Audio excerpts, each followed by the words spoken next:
women. Hii utoto Eric Omondi unafanya, we are not going to allow you. This time, Eric Omondi, nitakuona mara 3.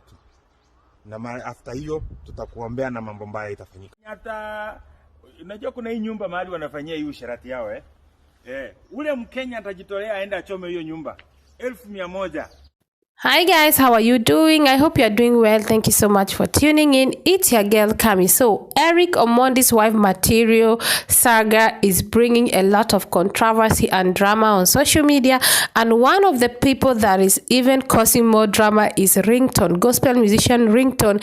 Remember that the other day he came out and warned Eric Omondi and told him that he should stop disrespecting women and he should stop doing this, and he said that he's going to give Eric Omondi 3 warnings.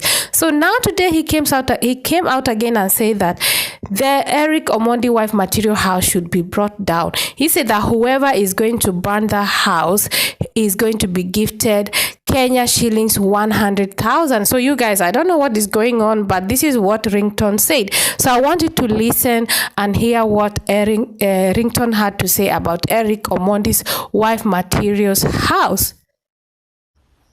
Yo, good morning everybody. This is the chairman of gospel music in East Africa, the chairman himself, Mr. Ringtone. Yo, nafurahi sana. Nataka kuambia hivi. Ezekiel Mutua, umecheza kama wewe, umecheza kama bazuu. We are very happy. Huyu kijana anacheza na Yesu Huyu kijana huyu Eric Omondi anacheza na Yesu. Sasa sikiliza. Pia mimi niko na present. Nataka unajua Biblia inasema the kingdom of God suffered violence and the violence shall take it by force. Mwenye hata unajua kuna hii nyumba mahali wanafanyia hii usharati yao ule Mkenya atajitolea aende achome hiyo nyumba. 1,100. 1,100. Unajua hii nyumba lazima ichomwe. Lazima ichomwe hiyo nyumba. Ule Mkenya atachoma hiyo nyumba ya hiyo mahali wanafanyia usharati. 100,000. Pamoja tuangamize usharati. Na jina la Yesu lienee. Mbarikiwe sana.